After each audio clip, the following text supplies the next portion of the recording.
Olá você que está assistindo, meu nome é Roger Lucas e seja muito bem-vindo a mais um vídeo do canal As Águias Brasil. Já fazia tanto tempo que eu não postava vídeo aqui no canal, poxa vida, faz tempo mesmo, hein? Eu primeiramente já vou logo me desculpando por eu ter ficado tanto tempo sem postar vídeo aqui, porque eu tive outras situações para resolver, eu tive outros compromissos para cumprir, e infelizmente eu tive que dar um tempo no canal, mas agora que eu estou de volta, por que não voltar de uma maneira bem triunfal, contando a história desse maravilhoso game que é tão importante para a franquia e é um dos jogos que mais importantes e mais divertidos e até lembrados pelos fãs da franquia Assassin's Creed. Este que é Assassin's Creed 2. Nossa, esse é um jogo muito importante. Nesse vídeo eu trato de explicar os detalhes da história desse game, sobre o novo protagonista e o que aconteceu com os acontecimentos do primeiro jogo, que é continuado aqui nesse jogo e é explicado de uma maneira bem interessante de se acompanhar. Então, desde já, eu agradeço a você por estar aqui nesse vídeo e agradeço a você que vai acompanhar tudo que for dito aqui. Então, eu já peço logo a você que se inscreva no canal e acompanhe os outros vídeos que eu postei posteriormente. Postei muita coisa interessante, não só de Assassin's Creed 1, mas também em breve terá mais vídeos contando sobre a história desse game. Então, pessoal, sem mais enrolações, sem mais delongas, vamos direto ao vídeo, porque tem muita história para contar, pessoal. Então, vamos lá para a história.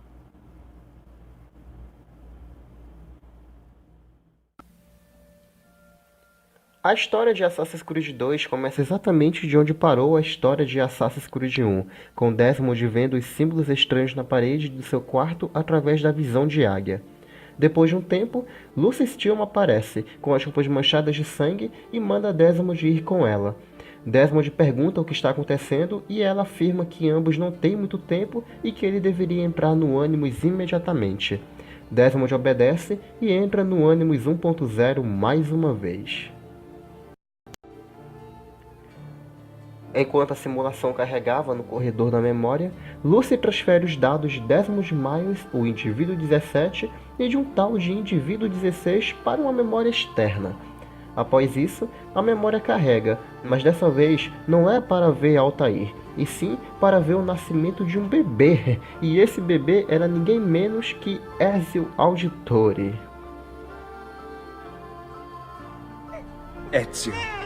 Ezio Auditore da Firenze. Lucy encerra a memória e manda Desmond segui-la. Durante a fuga, ambos acabam enfrentando alguns guardas da Abstergo enquanto ela explica que Vidic e os Templários eram só parte do problema. Após lidar com os guardas, Lucy esconde Desmond no porta-malas de um carro e ambos fogem. Depois de um tempo, os dois chegam em um galpão industrial gigante. Lucy explica que os assassinos vêm perdendo suas forças a cada dia que passa e que o mapa mostrado no final do Assassin's Creed 1 garantiu a Abstergo a localização das outras peças do Éden. Lucy diz também que vai ajudar Desmond a se tornar um assassino o treinando, usando as habilidades cedidas pelo efeito sangramento. Desmond aceita ajudar e Lucy agradece. Lá, eles encontram mais dois assassinos, Shawn Hastings e Rebecca Crane. Shawn é um talentoso programador e hacker que auxilia os assassinos lidando com orientações táticas e informações sobre um determinado alvo. Rebecca Crane, assim como Shawn, também é uma talentosa programadora e hacker que auxilia os assassinos em missões de campo, lhes dando orientações táticas e informações sobre um determinado alvo. Após as apresentações, Lucy entrega a Rebecca um núcleo de memória retirado do Animus 1.0. Rebecca apresenta a Desmond o Animus 2.0, um Animus desenvolvido pela própria Rebecca, que segundo ela, era mais rápido, avançado e moderno do que o que tem na Abstergo. Após Desmond ter conhecido todos e ter tido uma boa aula sobre como é a Irmandade e como eles trabalham, ele se senta no Animus e Rebecca o conecta na máquina. Depois de algumas orientações cedidas pela própria Rebecca, a memória finalmente é carregada. A simulação carrega no ano de 1476 na cidade de Florença, com o jovem Ezio Auditore, que na época tinha 17 anos. Ezio havia se metido numa briga de gangue com Vieri de Pazzi. No meio da briga, Frederico Auditore, irmão mais velho de Ezio, apareceu para ajudar. Ao perceber que estava levando uma surra, Vieri recua com os seus capangas. Ezio vai atrás, mas é impedido por seu irmão por causa dos ferimentos que Ezio sofreu no rosto. Após saquear uma grana, ambos vão até o médico para tratar dos ferimentos. Ambos apostam uma corrida para uma torre para refletir sobre a vida que têm. Federico ordena que eles voltem para casa, mas Ezio resolve ir até a casa de Cristina Vespucci para, abre aspas, passar a noite com ela. Ezio a encontra e faz o que sabe fazer de melhor. Ezio era bastante mulherengo. Observem.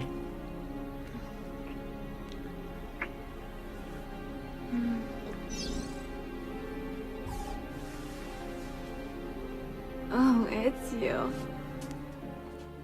Ezio foge da casa de Cristina e finalmente volta para sua casa, dando de cara com o seu pai, Giovanni Auditore, um rico e próspero banqueiro de Florença.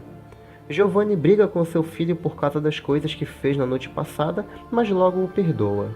Giovanni manda Ezio entregar algumas cartas a Lorenzo de Medici, e após Ezio ir até a casa dele e ter descobrido que ele não estava na cidade, Ezio retorna informando ao seu pai sobre a ausência de Lorenzo. Junto com Giovanni estava Umberto Alberti. Por ordem de seu pai, Ezio ajuda o restante de sua família, começando pela sua mãe, Maria Auditore. Ambos conversam um pouco sobre o pai de Vieri, Francesco de Pazzi, que seria julgado por assassinato, e Giovanni iria depor contra Francesco. Após chegarem no local indicado, Ezio conhece ninguém menos que Leonardo da Vinci. Olha só que coisa, hein? Hello, Leonardo. Madonna Maria! This is my son. Depois de ter ajudado a mãe, Ezio fala com a sua irmã Cláudia Auditore, que demonstra profunda tristeza por ter sido traída por seu prometido Dúcio. Ezio vai atrás de Dúcio e o encontra, lhe dando uma surra na sequência. Ezio, my friend! Ah! Ma che ti piglia? You insult my sister. Ao retornar para casa, Ezio encontra seu irmão Petruccio Auditore. Petruccio pede para Ezio recolher algumas penas que estão nos arredores da cidade. Após pegar algumas penas, Ezio pergunta para que tudo aquilo, mas Petruccio não revela. Dias se passam e Ezio encontra seu pai em seu escritório. Giovanni ordena que Ezio pegue 2 mensagens e entregue para 2 contatos na cidade. Ezio encontra esses 2 contatos e um deles diz que os auditores deveriam se mudar imediatamente naquela noite. Ezio retorna para sua casa e se depara com ela completamente revirada. Annetta, uma das empregadas da casa, diz a Ezio que os guardas invadiram a casa e levaram Giovanni, Frederico e Petruccio. Após ter encontrado sua mãe e irmã, Annetta leva ambas para a casa de sua irmã, enquanto Ezio vai para a prisão ver seu pai. Após escalar a torre de uma das celas, Ezio encontra seu pai. Giovanni manda Ezio ir até o seu escritório para abrir uma passagem secreta, pois dentro dessa passagem havia um baú com uma carta e alguns documentos que deveriam ser entregues a Umberto Alberti. Ezio volta ao escritório do pai, abre a tal passagem secreta e encontra o tal baú. Dentro deste baú havia uma abraçadeira, uma lâmina quebrada, um pergaminho, uma carta, uma espada e uma roupa branca com capuz muito bonita. Por algum motivo, Ezio veste a roupa, se arma com a espada e a abraçadeira e guarda consigo o pergaminho e a lâmina. Observem.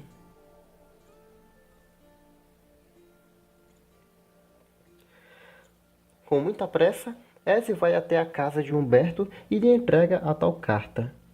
Umberto explica a Ezio que aquela carta continha evidências de uma conspiração contra a cidade de Florença e contra a família Auditore. Esta carta seria usada para inocentar seu pai e seus irmãos. Observe que dentro da casa de Umberto há um homem encapuzado muito misterioso. Guarde a imagem desse cara, hein? Porque ele é muito importante para a história do jogo. Ezio agradece a ajuda e vai embora. No dia seguinte, Ezio vai até a praça da cidade para assistir ao julgamento, e ao chegar lá, se depara com o seu pai e seus dois irmãos já sendo condenados à forca por Umberto Alberti. Ezio tenta impedir que o pior aconteça, mas já era tarde. Giovanni, Federico e Petruccio são enforcados em praça pública acusados de traição e conspiração. You are the traitor, Roberto, and one of them. You may take our lives this day, but we will have yours in return, I swear, we will! Ezio avança contra Umberto, mas é impedido pelos guardas, e sem opções, ele foge. Ezio agora é o homem mais procurado de Florença. Depois de um tempo, Ezio se encontra com Annetta, e após ela lhe indicar um local seguro, ele vai até lá. Chegando no local indicado, Ezio vê que o lugar é um bordel, e após conhecer Paola, a dona do prostíbulo, a anfitriã ensina ao jovem Ezio habilidades de furtar e a ser discreto, se esconder em plena vista. Após isso, Paola orienta Ezio a encontrar Leonardo da Vinci, pois ela garante que ele pode consertar a lâmina oculta de seu pai. Ezio encontra Leonardo e pede para ele consertar a estranha arma, e após Leonardo ter dado uma boa lida no pergaminho, ele enfim conserta a lâmina. Ezio agora tem uma Hidden Blade. Em seguida, um guarda bate na porta querendo saber informações sobre Ezio Auditore, chegando até a espancar o coitado do Leonardo. Ezio chega sorrateiramente e o mata com a sua nova arma, com a sua lâmina oculta. Depois de alguns agradecimentos, Ezio retorna ao bordel e Paola lhe dá a localização de onde Umberto estará. No dia seguinte, Ezio vai ao local indicado e encontra Umberto conversando com Lorenzo de Medici. O rapaz se mistura à multidão e consegue pegar o seu alvo desprevenido, o esfaqueando várias vezes violentamente na frente de todos. The Auditore are not dead! I'm still here! Me! Ezio! Ezio Auditore! Ezio foge, despistando os guardas e retornando ao bordel. E após Paola o orientar a arrancar pôsteres com o seu rosto, subornar arautos e matar os acusadores urbanos, Ezio finalmente reencontra sua mãe e sua irmã, lhes dando a trágica notícia sobre o seu pai e irmãos. Bentornato, Ezio. Were you successful? Yes. Madre? Ezio! Where have you been? They wouldn't let us leave. And Mother, oh, she hasn't spoken a single word since we left the house. Father will need to sort things out. Where is Father? And Federico? And Petruccio? Something's happened. What do you mean? No, it's impossible. Claudia, No. I did everything I could, Piccina.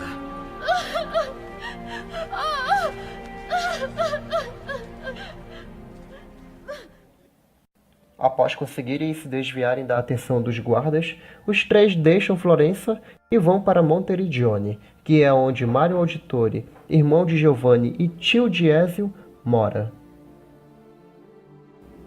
Depois de uma longa caminhada até a Toscana, o trio é surpreendido por Vieri de Pazzi e seus capangas, que armaram uma emboscada contra Ezio e sua família no caminho até a cidade.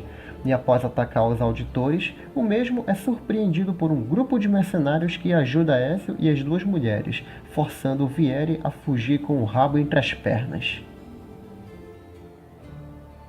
Após a confusão, o líder dos mercenários se revela.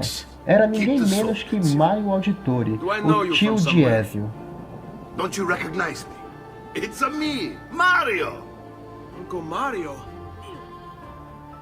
No caminho até a cidadela de Monteriggioni, Ezio explica tudo o que aconteceu em Florença. Tio Mario fala sobre a cidade e após apresentar a mansão dos auditores, Mario diz que eles, entre aspas, começarão o serviço. Mas Ezio fica confuso e pergunta o que eles começarão. É neste momento que tio Mario percebe que Ezio não sabe a verdade sobre o seu pai e sobre a sua família. Mario lhe dá um pouco de dinheiro e ordena que ele compre um conjunto de armas e armaduras, pois o que ele chama de trabalho tinha que começar. Após uns dias na cidade, Ezio faz o que Mario pediu e treina um pouco de combate corpo a corpo com o tio, aprendendo como atacar, se defender e se esquivar. Enquanto Ezio treinava, Mario revela ao Sombrio a verdade sobre seu pai, sua família, sobre os assassinos e sobre os Templários. Depois de um tempo de treinamento, ambos discutem porque Ezio queria ir embora, e após o mesmo ir atrás do tio, os mercenários informam a ele de que Mario e alguns mercenários foram para San Gimignano dar cabo de Vieri de Pazzi. Ezio viaja para San Gimignano e encontra seu tio, e após ambos se entenderem e se desculparem um com o outro, eles começam a planejar como entrar na cidade e a atacar o exército de Vieri. Após alguns confrontos, Ezio encontra Vieri, Francesco e Jacopo, todos da família Pazzi, na presença daquele homem encapuzado estranho, planejando alguma espécie de atentado contra alguém. Vieri é alertado dos ataques dos mercenários do tio Mario e parte para o ataque, planejando acabar com o tio Mario e Ezio de uma vez por todas. Ezio aproveita e confronta Vieri, o matando na sequência. Para a raiva de Ezio, Vieri não revela nada ao seu assassino. Tio Mario revista Vieri e entrega a Ezio uma carta contendo informações sobre outros conspiradores e sobre o espanhol, cujo nome é Rodrigo Borgia, um dos homens mais poderosos da Europa e grão-mestre da Ordem dos Templários. Ao voltarem para Monteriggioni, tio Mario mostra a Ezio um mural contendo outros pergaminhos, estes que se chamam Páginas do Códice. Mario revela a Ezio que há cerca de 30 páginas do Códice espalhadas pela Itália e que alguns podem estar nas mãos de seus alvos templários. Ele diz também que essas páginas, além de formarem um mapa, foram escritas por Altair enquanto ele estava em posse de uma maçã do Éden. Mario revela ao sobrinho que as páginas do Códice, além de falarem sobre a Irmandade no geral, sobre os Templários, sobre a primeira civilização e sobre as peças do Éden, falam também sobre um mistério escondido debaixo da terra. Ezio garante ao tio que vai continuar o trabalho do pai e vai encontrar todas as outras páginas do Códice para que Leonardo da Vinci as traduza e que os assassinos as utilizem da melhor maneira possível. Após Ezio falar com Cláudia e com o arquiteto para as melhorias da cidade, tio Mario mostra a Ezio o santuário, construído para honrar a memória da Irmandade e proteger os seus segredos. Em volta, há 7 estátuas, cada um representando um assassino de uma época diferente que lutou para proteger a liberdade da humanidade, sendo que a estátua de destaque é a de Altair, contendo um conjunto de armaduras ao seu redor. Mario explica que há criptas espalhadas pela Itália e que dentro delas há chaves referentes às outras estátuas que podem abrir o cofre da armadura.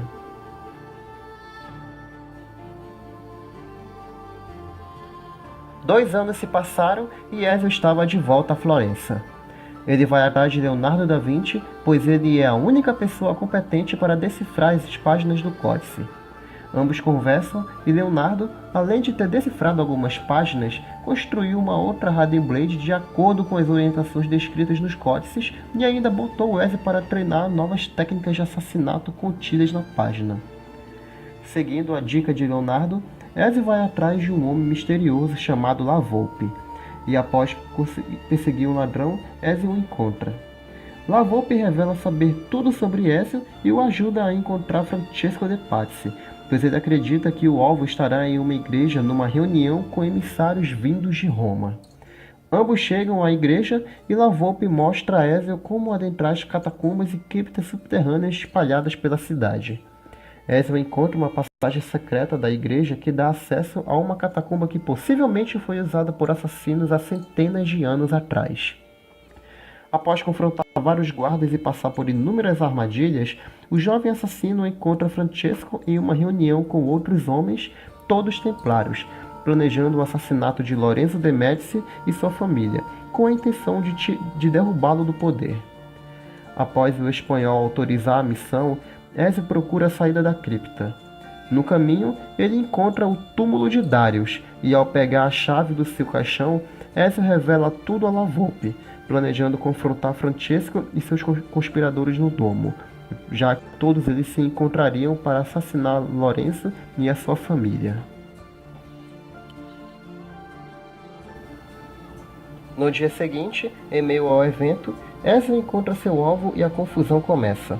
No processo, Giuliano de Médici, irmão de Lorenzo, morre brutalmente e Lorenzo até chega a ser esfaqueado pelos outros conspiradores. Observe. No! In nome di Dio! Vi scongiuro, pietà! Nessuno a pietà! Cane maledetto! Muori! Muori! Muori!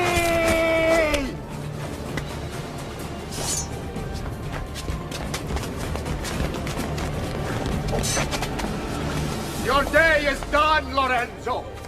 Your entire family dies by my sword!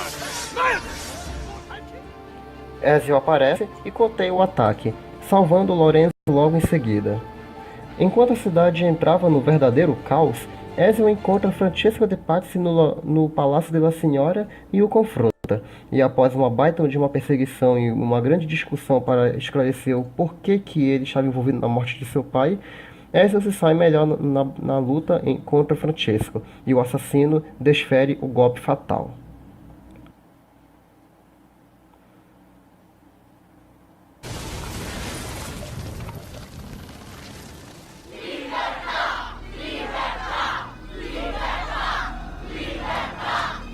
Libertà! Libertà! Libertà! Popolo e libertà! Libertà!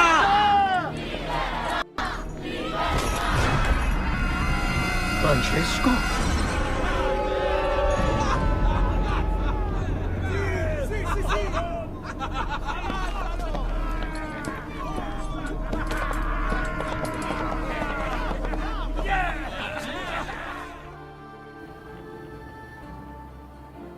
Alguns meses se passam e Ezio e Lorenzo conversam um pouco sobre suas famílias e sobre o atentado contra os Médici naquele dia. Lorenzo diz que Jacopo não estava sozinho e dá o nome de mais 4 conspiradores: Antonio Maffei, Francesco Salviati, Stefano da Bagnoni e Bernardo Baroncelli. Ao se despedirem, Lorenzo dá a Ezio uma página do Codex retirada dos arquivos de Francesco.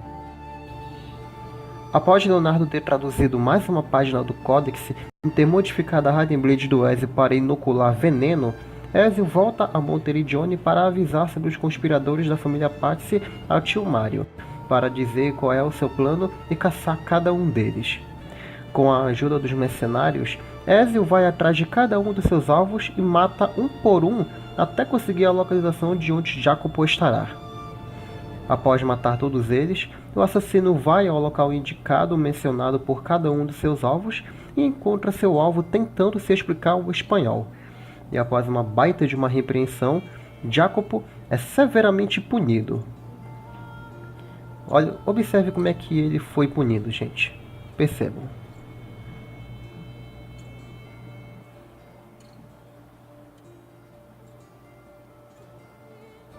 Forbid you Venetians call armament. We put our faith in your family, and you repay us with inaction and incompetence? Then when asked to account for your failures, you make excuses and insult us? How do you expect me to respond? I don't know. It's all right. I do. No. Please. Don't. Please don't what?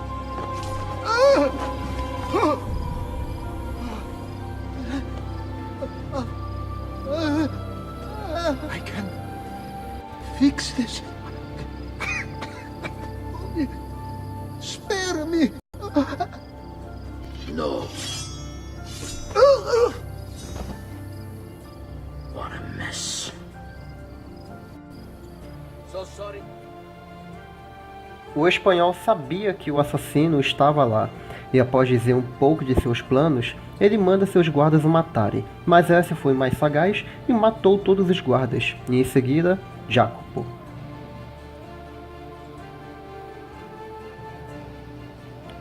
Mais 2 anos se passaram e Ezio é condecorado por Lorenzo de Médici por ter acabado com a influência da família Pazzi na região de Florença. Com novos alvos a caçar, Ezio vai para Veneza.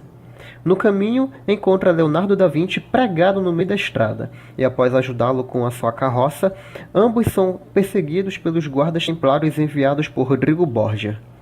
Com muita habilidade na carroça e com os cavalos, Ezio e Leonardo acabam entrando em uma perseguição junto com os agentes templários, e no maior estilo Mad Max, Ezio consegue despistar cada um deles, empurrando-os penhasco abaixo. Por conta da perseguição que acabaram se envolvendo, ambos acabam parando na cidade portuária de Forlì. No caminho, Ezio ajuda Caterina Sforza, que lhe recompensa com uma passagem para Veneza.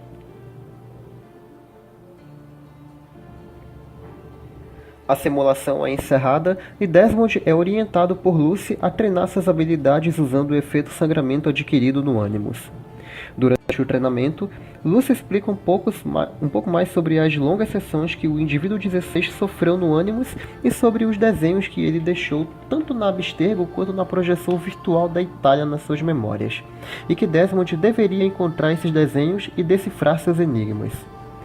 Ele também comenta que as páginas escritas por Altair revelam algum tipo de mistério escondido na Itália, envolvendo 2 peças do Éden e um tal de profeta. Quando Desmond termina seu treinamento, ele começa a ter fortes alucinações, ao ponto de desmaiar. Ao abrir os olhos, ele estava revivendo novamente as memórias de Altair, sem sequer estar no Animus. Altair, nesse sonho ou nessa memória, estava perseguindo uma mulher misteriosa, e ao chegar no topo de uma torre, a mulher em questão é a mesma mulher que protegeu Robert de Sable nos acontecimentos de Assassin's Creed 1, chamada Maria Torpe. Ao alcançar a mulher, Altair dá uns pegas nela, deixando ela grávida posteriormente.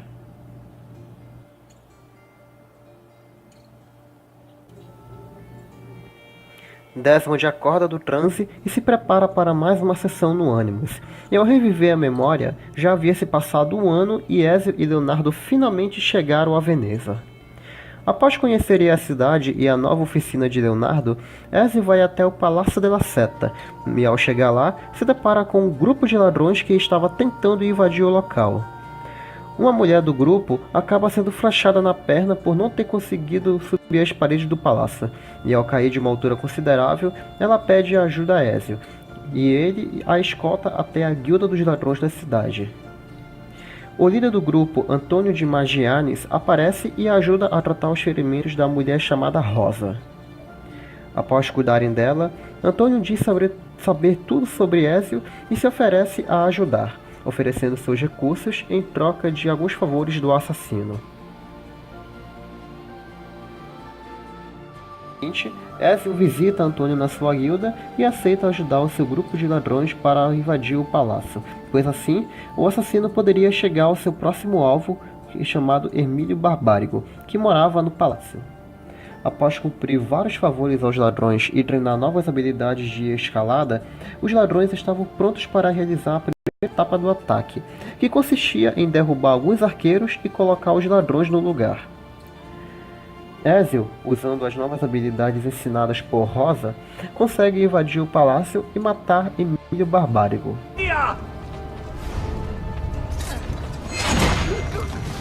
Os ladrões de Veneza agora estavam no controle do Palácio della Seta.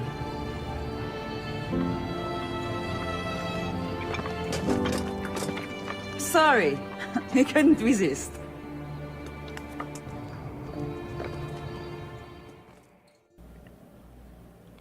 Mais um tempo se passa e Ezio agora tinha Carlo Grimaldi como seu próximo alvo.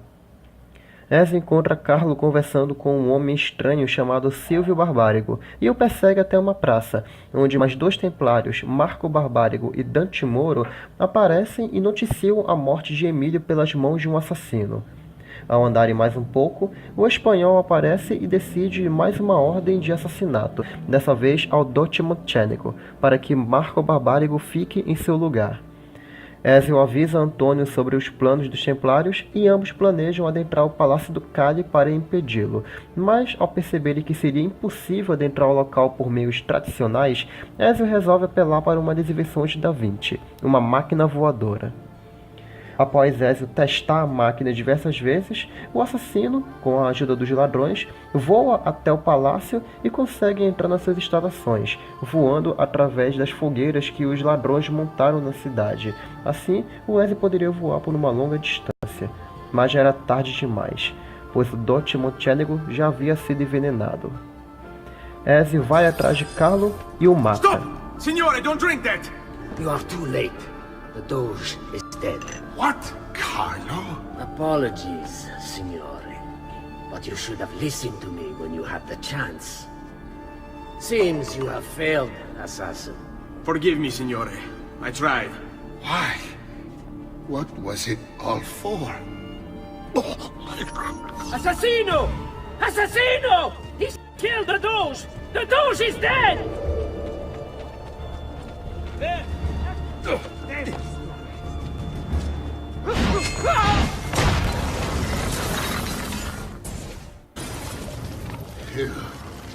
You killed me?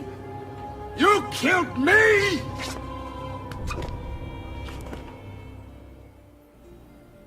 6 anos se passaram e Ezio, por conta da morte do Dote, é agora o homem mais procurado de Veneza. Ele pede ajuda a Leonardo para que ele traduza mais uma página do códice. Leonardo traduz a página e, através dela, constrói uma arma de fogo acoplável à lâmina oculta do Ezio.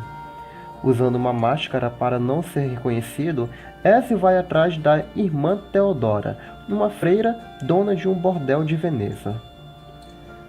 Após conseguir a localização de Mario com a freira, Ezio vai atrás de uma máscara específica que o ajude a entrar na festa onde seu alvo estará. E após conseguir a máscara, através de várias competições e entrar na festa, Ezio mata Marco Barbárigo com a nova invenção que Da Vinci criou a ele, usando a pistola.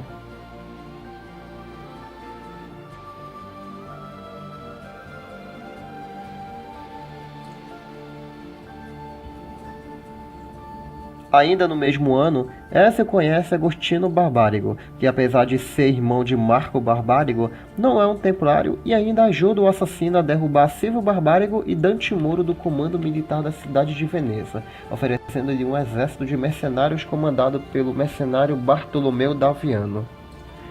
Ezio vai atrás de Bartolomeu e o resgata da prisão. E após ambos se conhecerem de uma maneira bem sutil, eles planejam matar Silvio e o seu chacal, botando os mercenários para lutar na cidade contra o exército local, enquanto o caos se instala ao mesmo tempo. Eles executam o plano e confrontam Dante. Ao verem que estavam perdendo, os templários fogem, mas Ezio os alcança, matando os dois de uma vez. Antes de morrerem, Dante revela que eles estavam saindo de Veneza e indo para o Chipre. What's happened here? Why the boats? I thought you sought the Doge's seat. Just a distraction. We were meant to sail. Sail where? I'll never tell. Cyprus is their destination. They want... Non temete l'oscurità. 2 anos se passam e Ezio se encontra confuso por estar tão perto do fim e mesmo assim não entender por que seus familiares morreram. Leonardo aparece e eles conversam um pouco sobre as páginas do códice. Leonardo diz que quando unidas, as páginas formam as seguintes frases: o profeta aparecerá quando o segundo fragmento for levado à cidade flutuante, apenas o profeta a pode abrir e 2 pedaços do Éden. Ao pensarem um pouco, eles ligam os pontos. A conspiração contra os Auditori, contra a família dos Médici, o assassinato do Doge e a viagem para o Chipre eram tudo parte de um plano.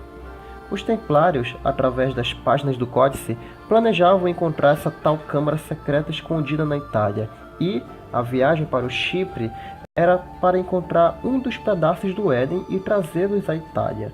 E quem abriria essa tal câmara seria o espanhol Rodrigo Borgia na presença de um profeta, na qual eles deduziram que esse profeta estaria nas mãos de Rodrigo Borgia ou dos Templários em si.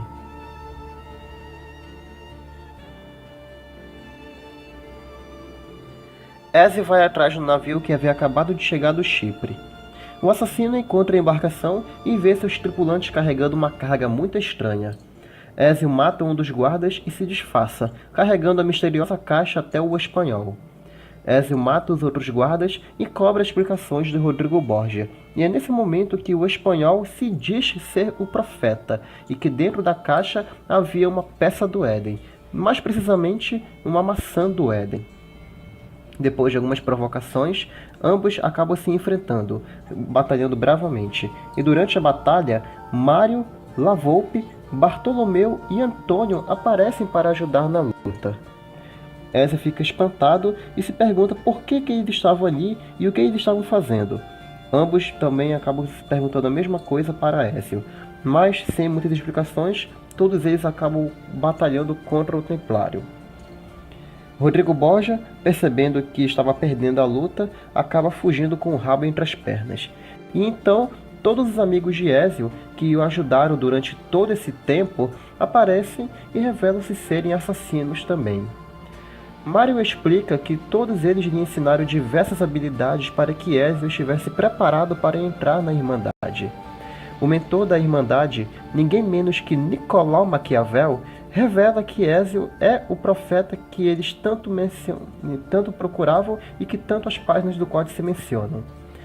Todos eles se reúnem no alto de uma torre e fazem uma cerimônia de iniciação para Ezio, que a partir daquele momento passou a ser um membro da Irmandade dos Assassinos.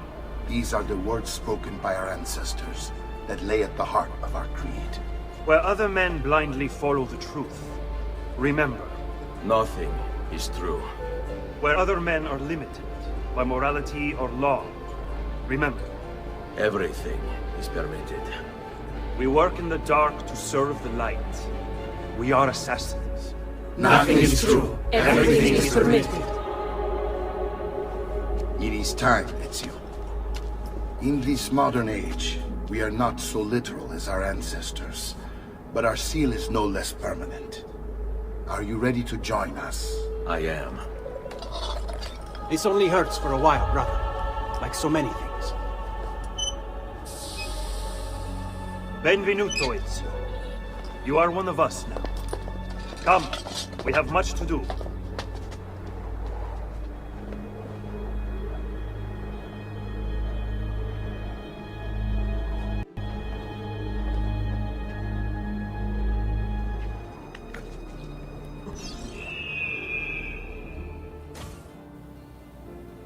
Bom galera, é o seguinte, a versão base que eu joguei não tem as sequências 12 e 13, ela pula da sequência 11 direto para a sequência 14, que é a última sequência. Os acontecimentos dessas duas sequências não interferem diretamente na história do game, digamos que é apenas um complemento adicional pago. Basicamente o que acontece é o seguinte, Rodrigo Borgia tornou-se Papa Alexandre VI em 1492 e Ezio perdeu a maçã do Éden duas vezes, um para os irmãos Ossi na Batalha de Forli e outro para Savonarona. Mas Ezio, com toda a sua foderice, conseguiu recuperar a maçã e dar cabo de todos eles. Após os acontecimentos dessas duas sequências, Ezio, durante todo esse tempo, reuniu todas as páginas do Códice, conseguiu a armadura de Altair e já tinha todas as páginas traduzidas por Leonardo da Vinci. Usando sua visão de águia, Ezio manipula as páginas de tal maneira que ele consegue formar um mapa, e ao pôr a maçã do Éden num pedestal, o artefato emite alguns pontos nesse mapa, provavelmente indicando templos da primeira civilização espalhados pelo mundo. Ezio observa que um desses templos fica em Roma, e é neste momento que os assassinos percebem que Rodrigo Borgia se tornou Papa para ter acesso à câmara mencionada nas páginas, e que ele possa estar com o segundo fragmento, o cetro papal, que nada mais é do que um cajado do Éden, um fragmento poderosíssimo da primeira civilização, que agora estava nas mãos dos inimigos.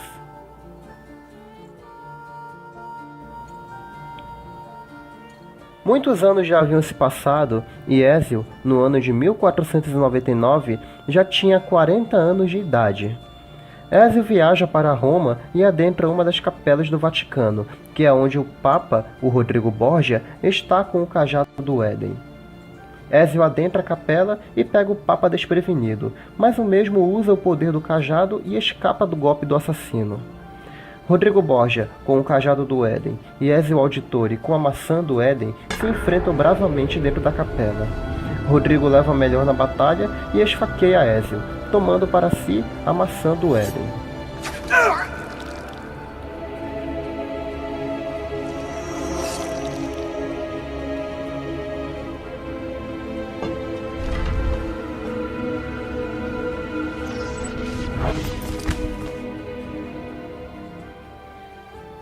Ezio levanta e vai atrás do seu alvo, e depois de acionar alguns mecanismos dentro da capela, Ezio adentra uma câmara subterrânea da primeira civilização.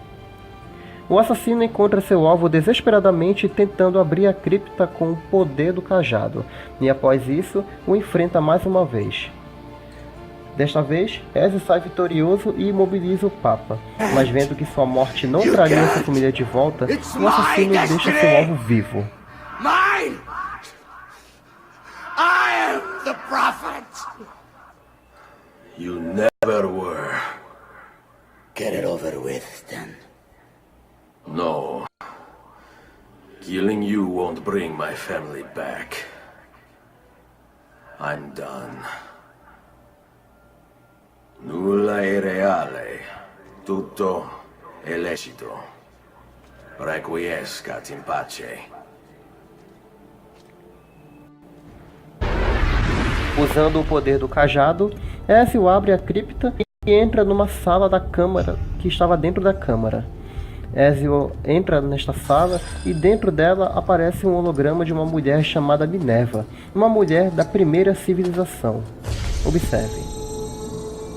Greetings, Prophet. It is good you have come. Let us see it, to give thanks.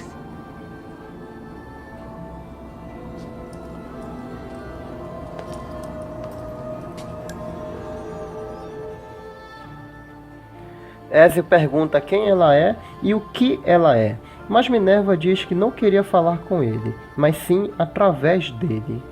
Minerva queria falar com Desmond. Minerva explica a Desmond que os seres humanos foram criados por aqueles que eles chamam de primeira civilização e que ambas as raças conviveram juntas há muitas eras, até que os seres humanos se rebelaram contra seus criadores e uma guerra entre as duas raças aconteceu, até que uma explosão solar atingiu a Terra, destruindo tudo no planeta e reduzindo drasticamente a população. Os poucos seres humanos sobreviventes da catástrofe conseguiram repopular o planeta com o tempo, enquanto a primeira civilização desaparecia aos poucos. Por falta de compreensão ou conhecimento, os seres humanos passaram a endeusar os seres da primeira civilização, originando as religiões e os deuses através de suas imagens. Minerva avisa que dentro de poucos meses uma segunda explosão solar acontecerá e que Desmond precisa evitar isto, encontrando outros templos e artefatos daqueles que vieram antes, e que eles deveriam ser rápidos, pois o tempo é curto e os templários ficariam em seu caminho. Após isso, Minerva diz que a mensagem foi entregue e que tudo dependia de Desmond. Ezio pergunta quem é Desmond, mas o holograma da mulher desaparece. It is done. The message is delivered. We are gone now from this world. All of us. We can do no more. The rest is up to you, Desmond. What? Who is Desmond? I don't understand. Please, wait. I have so many questions.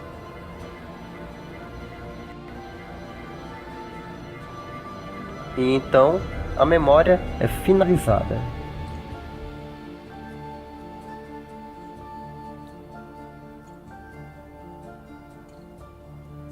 Desmond é desconectado do ônibus e orientado pelos assassinos a se preparar para fugir, pois a Abstergo os havia encontrado.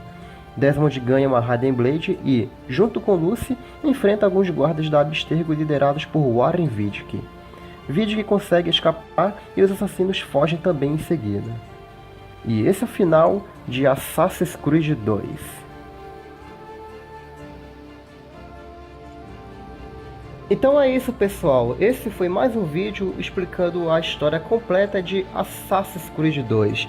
Eu fico muito feliz por você ter assistido esse vídeo até aqui, e eu espero que você tenha entendido tudo que foi explicado nesse vídeo. Eu peço desculpas também por se eu deixei de explicar alguma coisa, se eu deixei de falar alguma informação, se eu acabei deixando passar batido algum acontecimento, algum fato que merecia ter sido dito aqui nesse vídeo. E eu sei que ainda falta muita coisa a ser explicada sobre esse jogo, porque tem os mistérios dos enigmas, tem o mistério do indivíduo 16, falta falar sobre o ônibus 2.0, os novos personagens que são introduzidos aqui nessa franquia, e muita coisa, pessoal, não só também da história fora do ônibus, mas também da história do Ezio, da Irmandade dos Assassinos, do Altair, das páginas do Codex, da primeira civilização, muita coisa. Mas em breve eu estarei postando vídeos referentes à história desse game, como se fosse uma espécie de complemento do que já foi explicado aqui nesse vídeo. Então, pessoal, desde já eu já agradeço a você também, não só por ter assistido até aqui, mas por estar acompanhando o canal.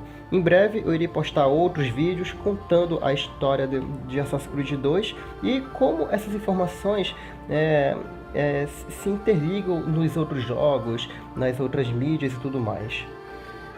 Muito obrigado a você por ter assistido até aqui, que tudo dê certo para você, um grande abraço, força, abraço e até o próximo vídeo, galera. Então, fui!